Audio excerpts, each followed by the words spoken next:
Hi there, welcome back to the channel. In this video we go through the 7 key routes to market and the key advantages and disadvantages that you need to know about when launching a new product idea.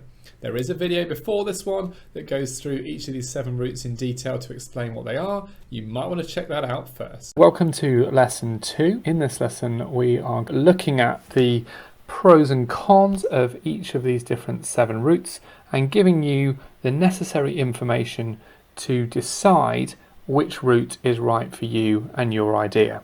Might be multiple routes, and we'll talk a bit about that as well.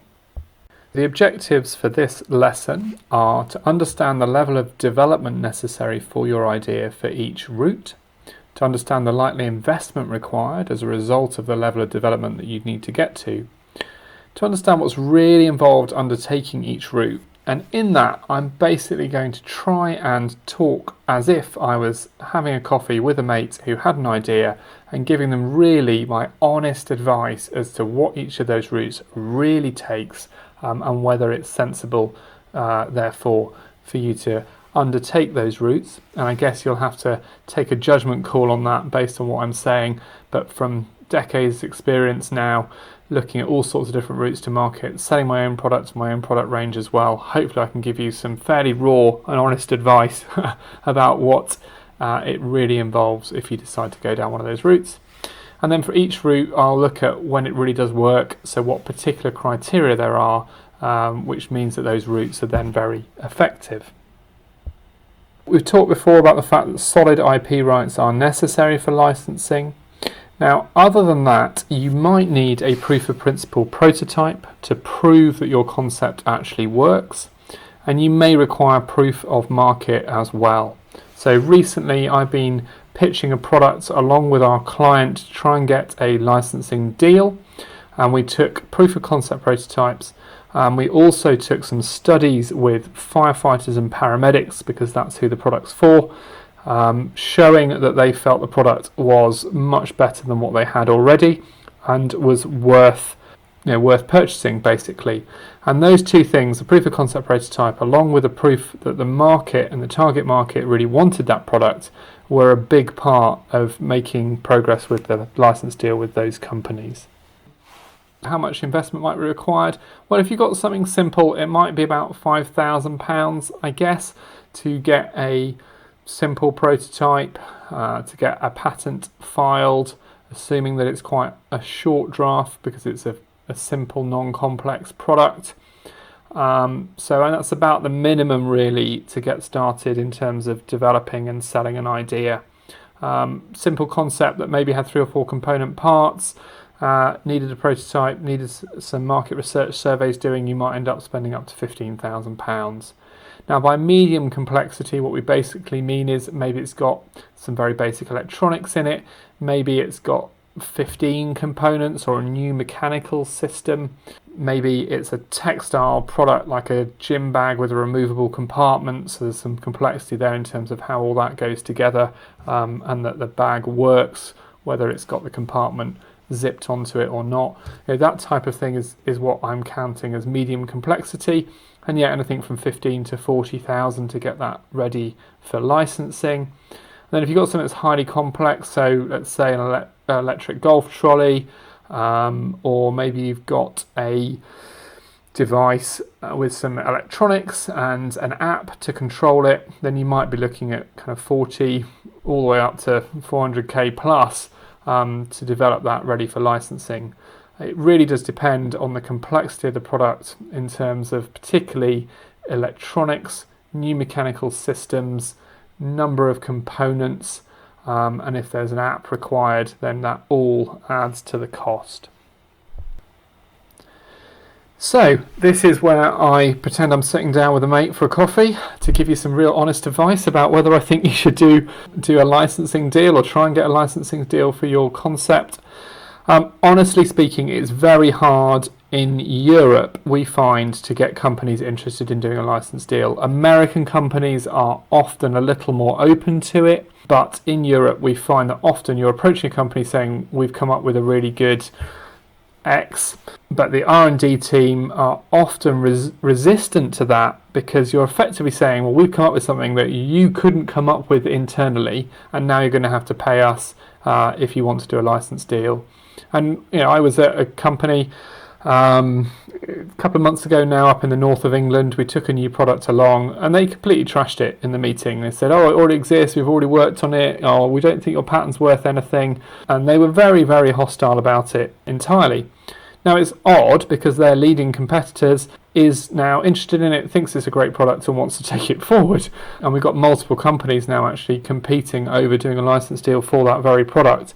But it just shows you the attitude that you can come across when you take a new product idea into a company and say, look, this is really good.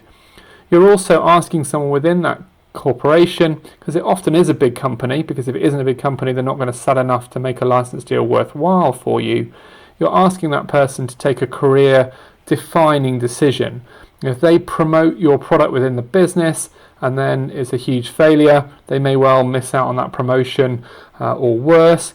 Equally, if they promote it, your product, and then it goes really well and they sell loads and they suddenly gain loads of market share and an edge over their competitors, that could lead to promotions, pay rises, bonuses, etc. So there's an important moment where a person within a company who normally is fairly risk averse, because a lot of people in these kind of positions are, in my experience, you're asked them to take a very big decision.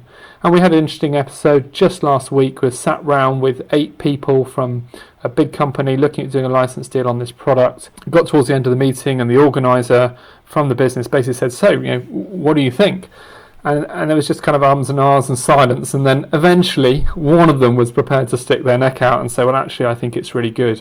And then suddenly everyone else pops up as well and goes, oh yes, well, I think it's great, it'd be really useful for this application, or we could use it in this product, or I think this customer type would really, really like the product and potentially pay more for it. But you're asking someone to kind of stick their neck out, basically, and that story illustrates that, and that can be really difficult. Also, dealing with big companies is difficult and time consuming. You've got layers of decision making, which can mean that these things go on forever and ever. And do bear in mind there's quite a lot of costs involved in getting a license deal sorted out. So it's not just, oh, I've got my patent, now I can go and get a license deal. Well, there's potentially international travel to meetings. But probably you're going to need a solicitor to actually draft the final license agreement and make sure it's legally watertight. And when you've done all that, just bear in mind you're actually putting it in someone else's hands. So you do lose complete control almost at that point of your concept and what happens to it. There's certain things you can put into the legal agreement, so it's not too bad. But nevertheless, generally speaking, you're out of the loop in terms of what happens with your product.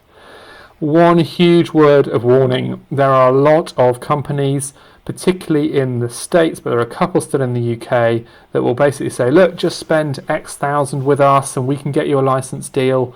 Inevitably, those companies do very little. You never hear from them again. So be very, very careful before you spend any money with anyone who's promising to get you a license deal. I've come across lots of sharks. I haven't yet to meet someone who actually does a genuinely good job of getting companies to sign a license deal. Most people in this industry, unfortunately, in my experience, are just there to take that initial payment off you, make themselves some money, and then do very little to actually push your product. So be very, very careful about that. And anyone who tells you it's easy to get a license deal, you just got to spend £3,000 with us, you just got to spend £6,000 with us, really don't believe it. They are very difficult to get and can take years. So when does licensing work? Well, if you've got a real high volume product, then licensing can often be the best way, because you need the power and reach of a big company. So for example, I met the guy at one point who licensed the technology for those kids' shoes that flash when the child is walking along. You see all the LED lights underneath them in the heel light up as the child's walking. He made millions of pounds from his license deal, and the reason that worked is that's a massive high volume product with global appeal, and often in that kind of scenario it is better to try and license it. If you've got a component of a bigger product, and again that LED system within the shoes, it's no good on its own, it needs to be in shoes. You don't really want to have to launch a whole new shoe brand and try and compete with Adidas, Nike, etc. So often in that kind of scenario where what you've come up with fits within a bigger product, then it's better to try and get a license deal. It can be useful to do it territorially to raise funds, so you could license your product to a company in France, for example, to make and sell in France, but not give them license to sell it in the UK. You could get the funds from that license deal and then use it to start your UK direct-to-market business, direct-to-consumer or direct-to-retail potentially.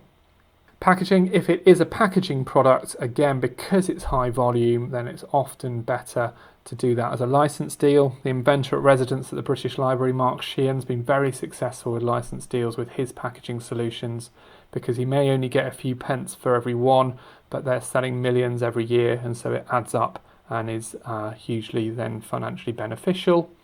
If you have no money and can't get the investment to do anything else, and there's no alternative, then licensing is often a route that is more cost effective than the other routes, and I guess it's often people's backup plan if they can't make something else work. And just a final point, there is a website called I Am Market where you can post up your intellectual property, and in theory there are lots of companies on there looking to license it. I've never spoken to anyone yet who's been successful on it, but that is quite a low-cost way of trying to, if all other hope has run out, trying to get a license deal and get some money from your idea.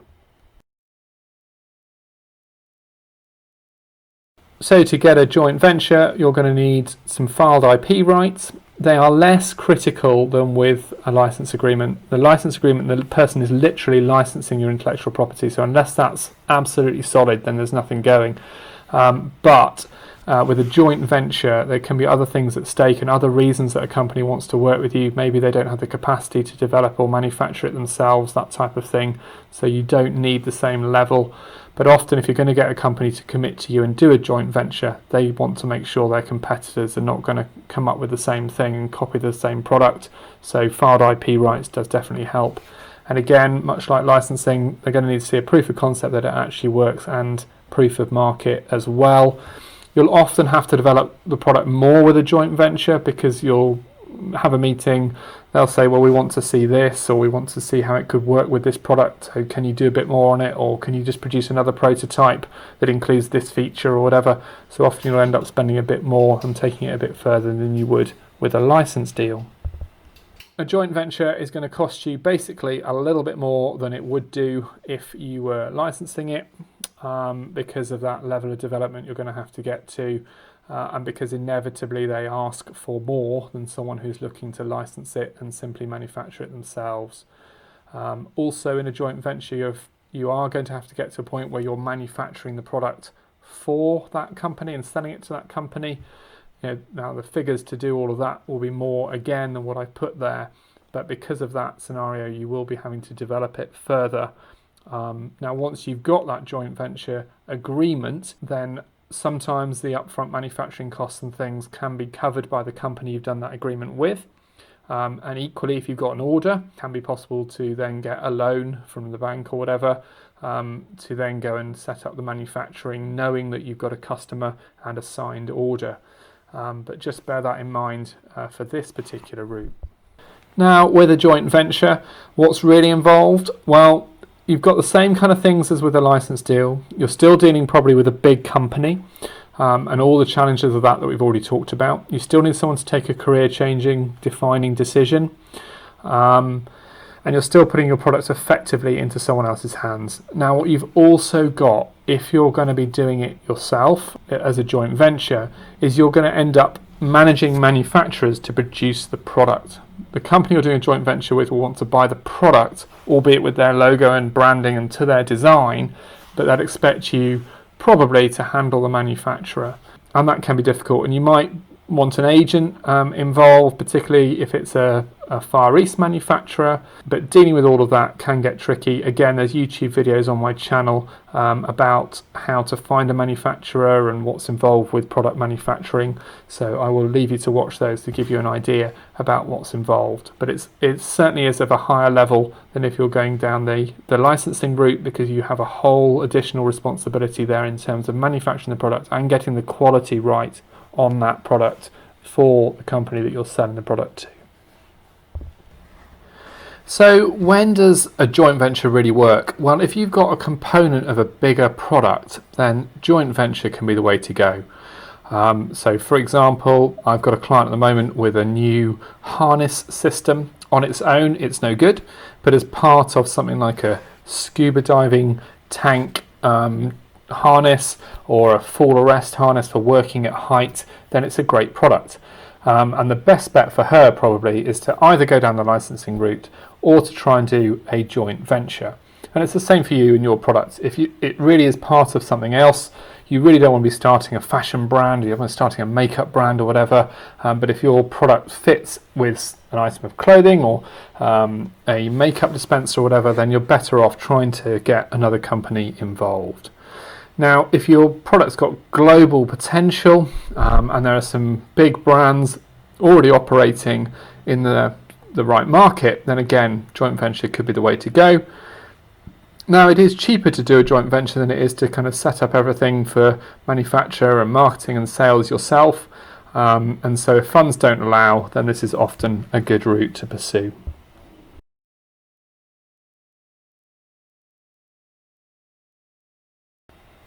So if you're going to go to a distributor with your product, then again, filed IP rights is good. Otherwise, the distributor potentially could copy it or is unlikely to want to invest in your idea, knowing that someone else could just copy it. You will need a pre-production prototype. Ideally, with a distributor, you'd want a pre-production sample, but that can be hugely expensive if you have to do all the tooling and stuff first. And often distributors have got a little more foresight and imagination maybe than a retailer. They're quite used to seeing pre-production prototypes, so you can often go to them with a prototype rather than a sample.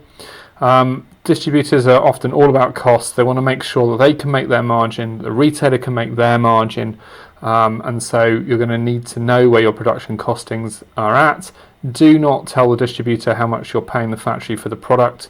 They simply need to know how much you're going to sell to them for. So you need to put your margin on, obviously on top of the factory gate price, to make sure that you can actually make some money out of this deal as well. So you need to work all of that out before you go to a distributor.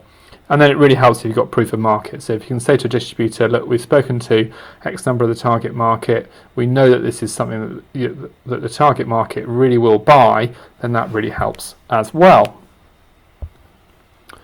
Now, it's more expensive again than just doing a JV or a licensing deal, because you're going to need that extra level of development. You're going to need to be at pre-production prototype level, not just a proof of concept prototype, and that costs money. It also costs money to get your manufacturing specifications sorted out so that you can get your manufacturing costings. So those things add up, and that's why it's more expensive and there's more investment required if you're going to go down the distributor route. Now, what's really involved with the distributor? Well, effectively, you're trying to persuade a company to buy probably a container load of your product. So that's quite an investment for a company to make. And so really, that's why things like the proof of market is essential. You're basically trying to tick all their boxes and make sure they're excited about your product and they're prepared to put what's probably quite a lot of money in to buying quite a large number of your product. And if it doesn't sell, that distributor is going to end up with that sat in their warehouse. They're going to have to discount it to retailers just to try and clear the stock. And so they will be very cautious really before they actually commit to an order of something that is new on the market and unproven. There's also a lot of effort setting up a distributor. They're going to want you to work with them probably in terms of packaging and setting up the customer service requirements, and what happens if a customer rings up and says, oh, this bit isn't in the box. You know, all of that kind of thing they're going to want to work with you on to get sorted out. I've done it myself with the distributor on our pushchair and the accessories for the pushchair. It's taken me the best part of 18 months probably to get the distributor to a point where they are now doing things on their own and aren't emailing me 2 or 3 times a day. So just bear that in mind. You have got to sort out the division of labour. Some distributors will do almost everything. Other distributors will really just be almost kind of glorified sales agents. So do make sure you're very aware of what the distributor is and isn't doing and what they expect of you. And you're then basically trusting them that they will actually focus on your product. They've probably got a whole product portfolio, and there's just a bit of a risk there that actually They go and sell their other products that are proven and that are doing well in the market, and they don't focus enough attention on your product. So ask them why they want your product and why you can believe that they're actually going to do a great job for you, as opposed to just selling the stuff that's a bit more tried and tested. When does it work with a distributor? Well, distributors in other countries are great, because it's very, very hard for you to go and sell your product, for example, into the States or into Germany or Australia.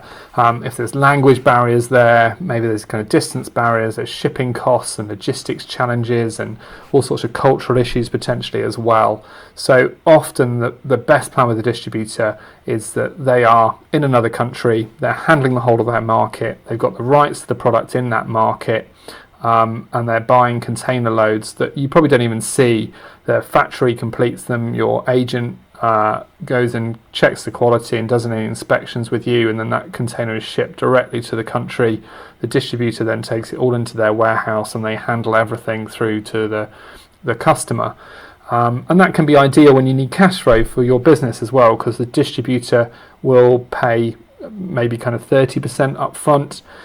You'll then pay the factory, who will probably also require 30% deposit on the order, and then when the order's finished, the distributor pays you the remaining 70 and you pay the factory their remaining 70, and obviously your margin is the profit you make at that point. So distributors are great for cash flow, and they're quite cash flow positive, and as a result investors really like businesses based around distribution for that reason as well.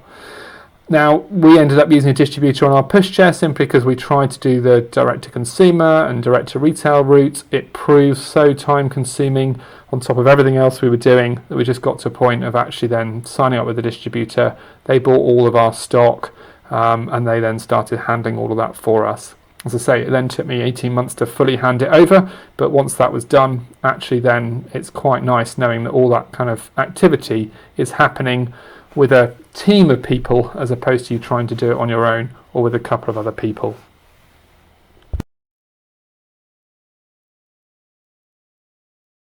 The level of development required with a sales agent is significantly higher.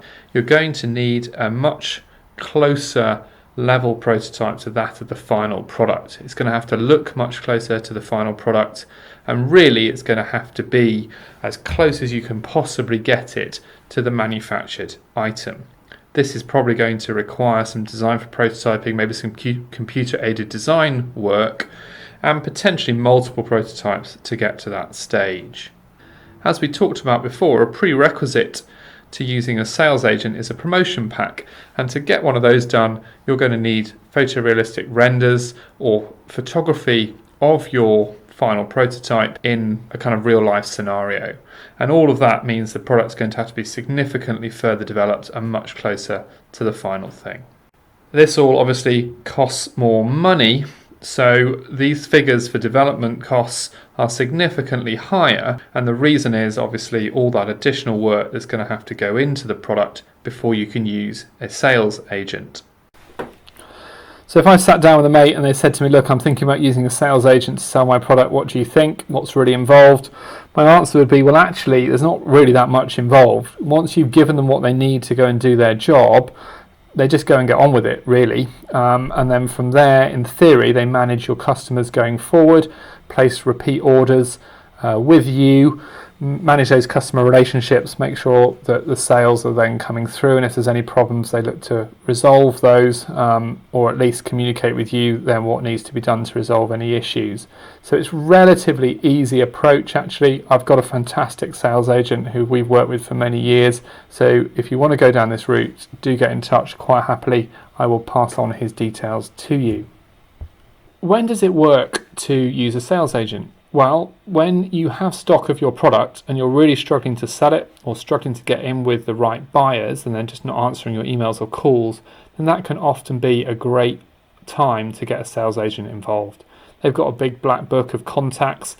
They've been dealing with these buyers for many years on multiple different products, and the buyers will pick up the phone to them much more readily than to a kind of cold approach. If you're trying to deal with big retailers, often a sales agent's ideal because they understand the rules that big retailers work with. And often retailers don't want to buy a single product from a small entrepreneurial startup company. And in that scenario, a sales agent can be good as well, because they can just buy through the sales agent with other products that the sales agent's already selling to them, and they're already set up with the account and everything else. The other reason to use a sales agent is if sales just isn't your thing, then obviously employing someone who's made a living out of it can be the right way forward. The level of investment required to go to a retailer is a big jump again on that required to use a sales agent. And the reason is that if you're going to go and approach retailers without the existing relationship that a sales agent has, then you're going to really need samples of the final product made in the right materials and manufactured using production tooling. On the next slide, you'll see that the numbers have jumped hugely, and the reason is that you're going to have to set up your production tooling. You're going to have to pay for the manufacturer to have made the injection mold tools or created the bending jigs to bend kind of metal or whatever's necessary really to make your product. Now, if you're fortunate to have come up with an idea that's textiles based, then there isn't any of this tooling requirement. But if your product, no matter how simple, has got molded components or metal parts that need to be fabricated, then there's likely to be production setup costs involved to get to this point.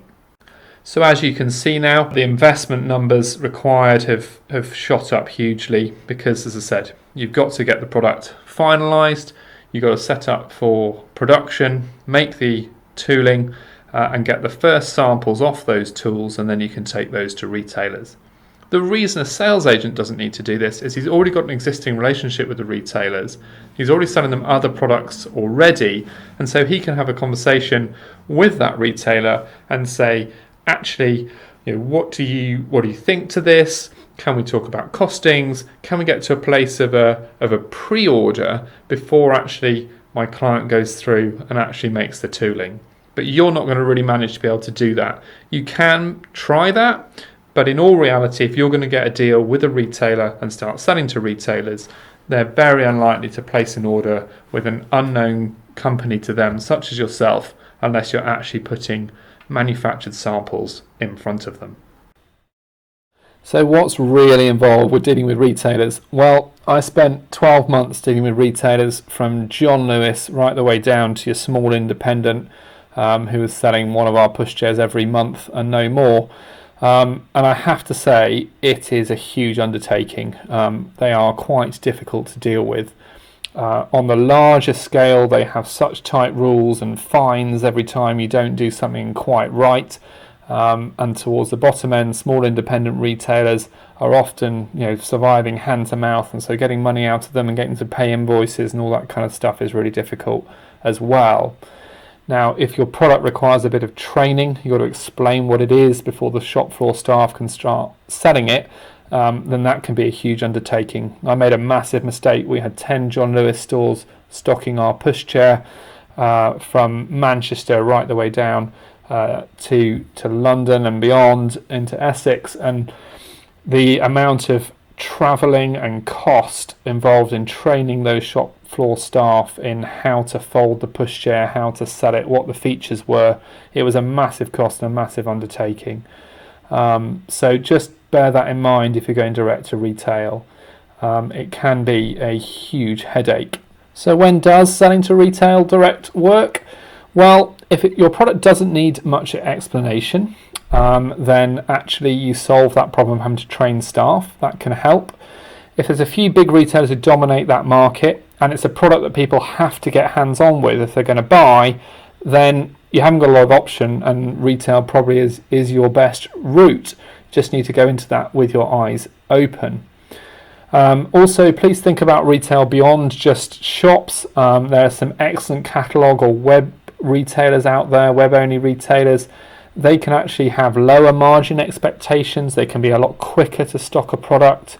If you take Jojo and Maman Baby, for example, who are on the high street with their stores selling nursery products, they are actually mainly a catalogue retailer, and often they'll take new products into their catalogue, and only when they're selling really well in the catalogue will they then bring them into stores. So do think just beyond the bricks and mortar retailers.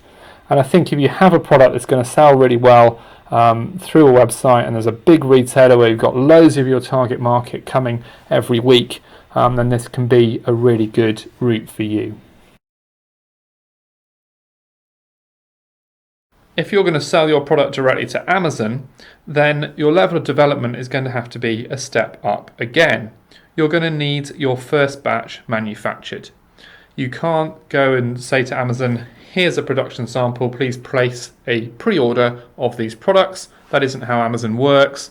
With Amazon, you send them the product and they list it on their platform, and then they take the money from the customer, send them out, and send you your cut of the money. So at that stage, your investment levels are going to have to go up again, because you're going to need to have manufactured that first batch of product. You're also going to have got any testing done, any certification necessary, such as CE marking, to sell the product. So you'll see on the next slide the impact that has on the investment levels, but unsurprisingly, they've gone up again. As you can see, here are the numbers. So no matter really the level of complexity of the product, you're going to have to spend quite a lot more money getting to the point where you can sell on Amazon, because you're going to have that first batch made, tested, certified, and shipped to the UK.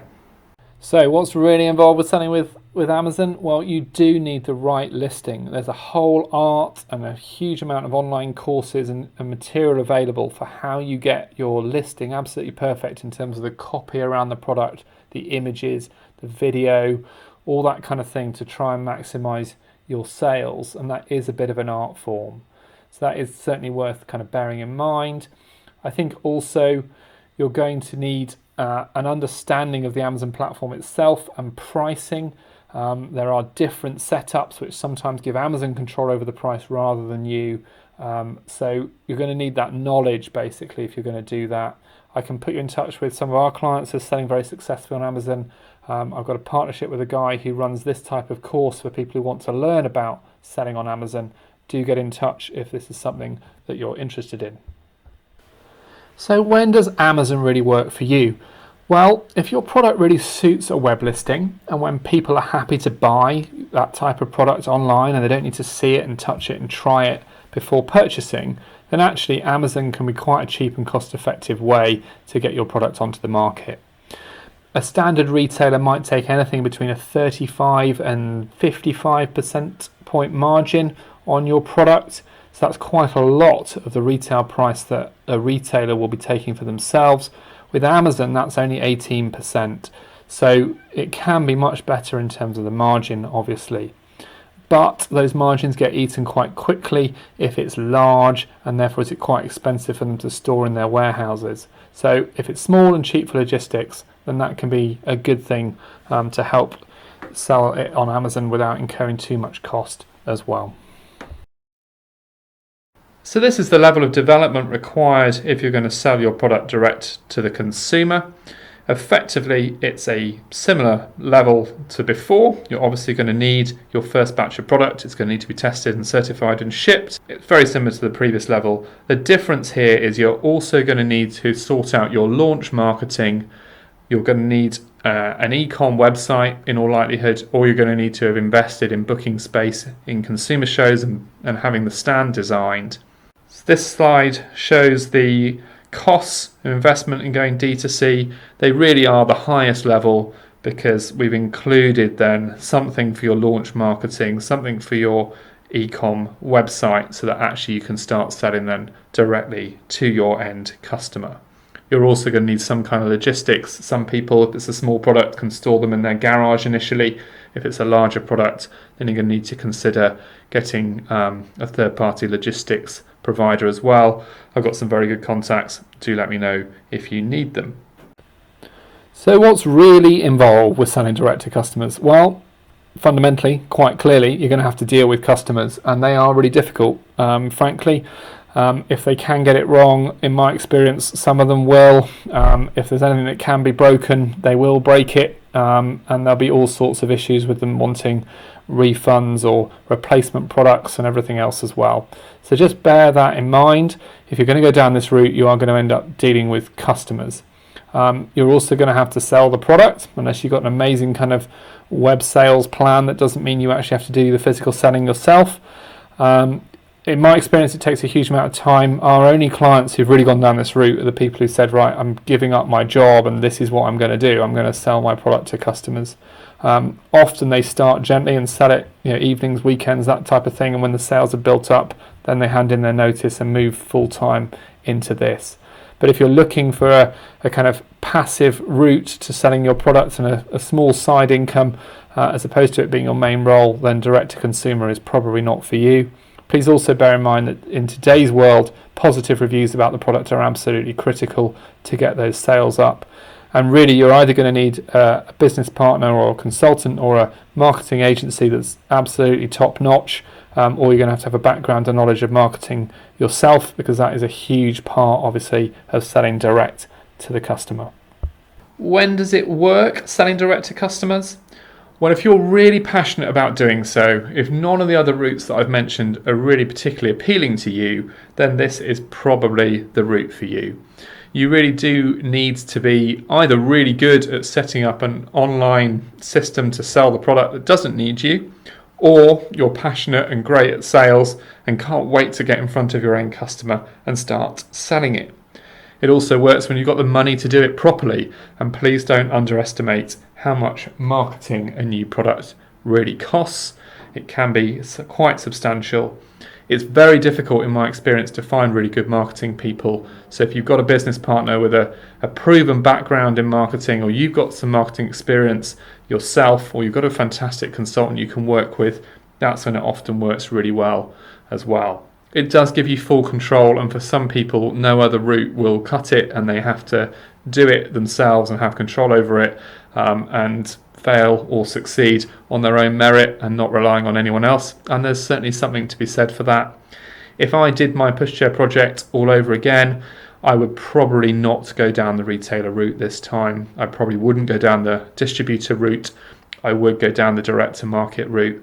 But that's partly because I've now got all the contacts I'd need for the marketing side of things and social media and everything else. Again, if you need pointing in the right direction, drop me an email. Quite happily share my contacts with you.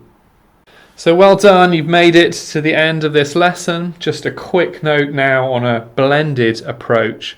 So you can actually use multiple different routes to sell your product. For example, I've got a client who licenses their products to a company in Australia.